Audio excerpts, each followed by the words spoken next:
Motor Week is made possible by Rock Auto and Tire Rack.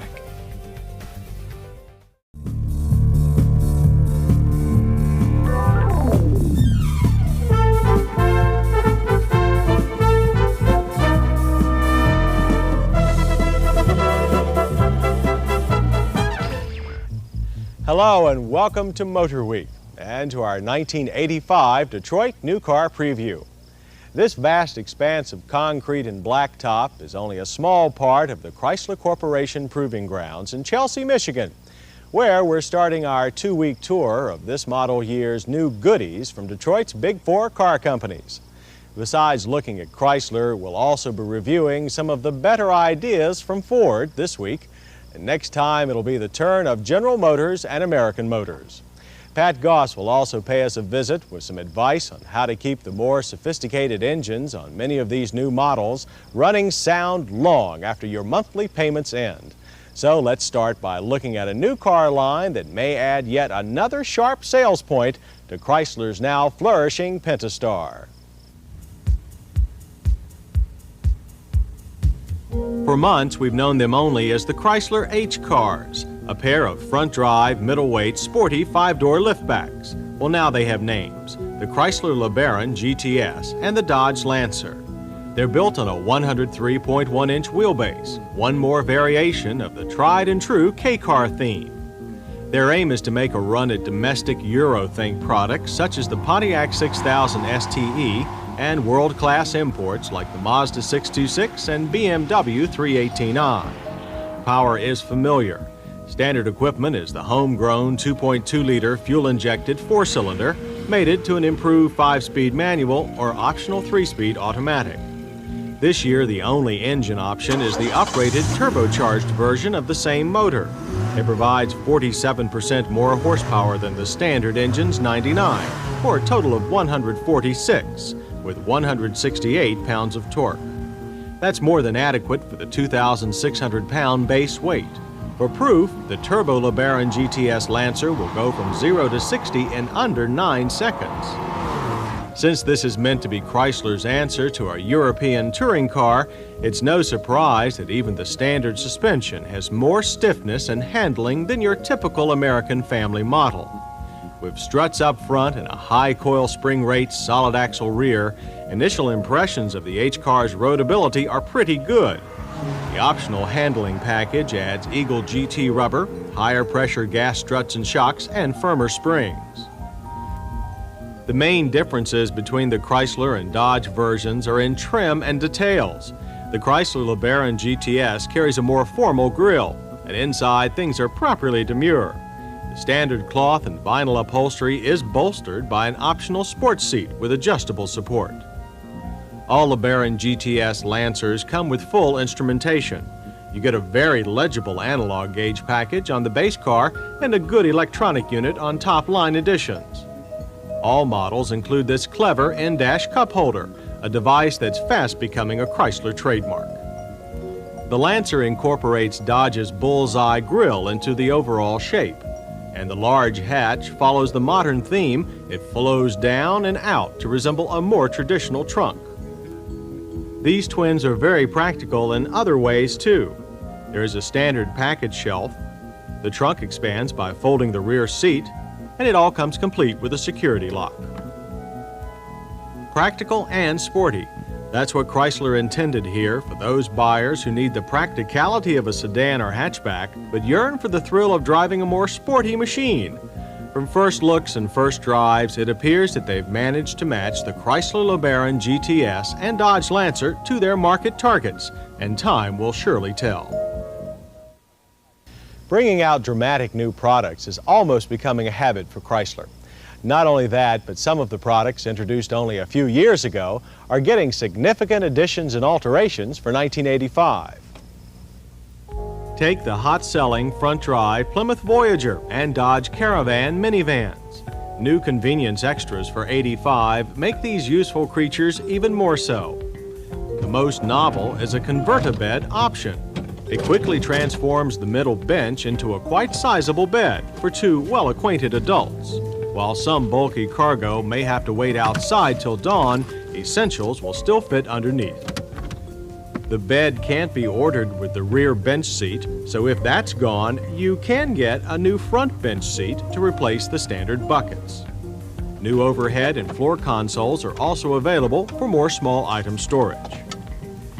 The almost as popular G-body sporty hatchbacks, the Dodge Daytona and Chrysler Laser, also get some minor tweaking. The top-performing Daytona Z gets a fresh black finish to go with last year's racier red and silver, and a slightly more powerful turbocharged 4-cylinder and smoother shifting 5-speed give it even more zip. You can also get the Z's 3-piece spoiler and all other Daytona variants. A Shelby suspension package for the Daytona is due around mid-year. Chrysler's more traditional front-wheel drive K cars, the Plymouth Reliant and Dodge Aries, get their first reskinning since they started improving Chrysler's fortunes 5 years ago. New body panels for 1985 give almost every old K car crease a new curve on life. From the deeply tunneled headlights in the front to the wraparound taillights in the rear, the Aries Reliants aren't quite the austere people boxes they used to be. The insides have also been totally revamped. For instance, there's this clever pivoting lamp. It doubles as illumination for the passenger's sun visor mirror and as a map light. Besides this two-door, body styles will again include a compact four-door sedan and a versatile four-door wagon. Other K-car alterations are more modest. In the LeBaron lineup, the major item is the wide availability of the 2.2-liter turbo motor. Over at Dodge, that means a Turbo ES version of their popular 600 convertible. The top-line package includes the usual creature features, plus performance suspension with fatter tires. The larger Dodge 600 ES, their Euro-type four-door sedan, got the pink slip for 1985. But the basic mid-size 600 four-door is still around, along with a name change for its counterpart in the Chrysler Plymouth division. Last year's Chrysler E-Class now becomes the Plymouth Caravelle. Canadian buyers have known the Caravelle name for years, but this is the first time it's been used in the U.S. So now Plymouth comes back to being a full-line, popularly priced nameplate once again. But if you like your front-wheel drive on the plush side, Chrysler will still sell you their opulent New Yorker. And not to be left out in the pull-me car category are the venerable L-body hatchbacks, the Plymouth Horizon and Dodge Omni Twins. As part of their growing performance image, Dodge is offering a couple of additions to their rabbit-hunting Omni GLH. This little beastie will get the 2.2 turbo as an 85 option, along with race car-like side curtains. The GLH is a performer all right, and for an American econo box, that's almost unheard of. On the sleeker side, the Dodge Charger continues with its top-line Shelby package. It also has a turbo motor option, plus a new distinctive hood bulge. The more pedestrian Charger and Plymouth Turismo continue to offer sporty hatchback styling in an economical package. Only the small Dodge Rampage pickup didn't make the final cut. Rounding out, or should we say stretching out, Chrysler's front drive lineup is the Chrysler Limousine. It also gets the 2.2-liter turbo. The slightly shorter executive sedan is gone. On the rear drive family car scene, a single four-door body style continues as the Plymouth Grand Fury and Dodge Diplomat. With its police cruiser shape, it's the only Chrysler car chassis that still offers V8 power. Those 8 cylinders, plus a lot of extra trim, have made this top-line Chrysler Fifth Avenue version one of the most popular values on the luxury car market today. As for Dodge trucks, the four-wheel drive Ram Charger lineup gets a new shift-on-the-move option. And a 5-year or 50,000-mile corrosion warranty is offered on their imported Ram 50 pickups. These are both first for their class. As for the rest of the imports, there are some pretty dramatic changes in Chrysler's Mitsubishi connection. We'll be seeing all new Dodge and Plymouth Colt hatchbacks. They're also introducing a new subcompact sedan called the Colt Premier. Like the hatchbacks, this attractive wedge-shaped four-door is built on a 93.7-inch wheelbase. That provides badly needed rear footroom.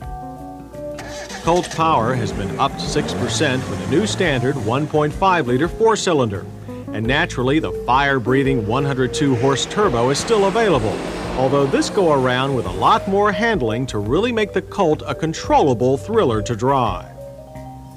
Changes on other Mitsubishi products are mostly limited to trim and electronics. That means the very popular but hard to find Colt Vista 7-passenger wagon and the Conquest Sport Coupe, though it now has a water-cooled turbo. The Conquest also has a super stereo with fingertip controls located on the steering wheel, providing spirited sound to go along with its spirited performance.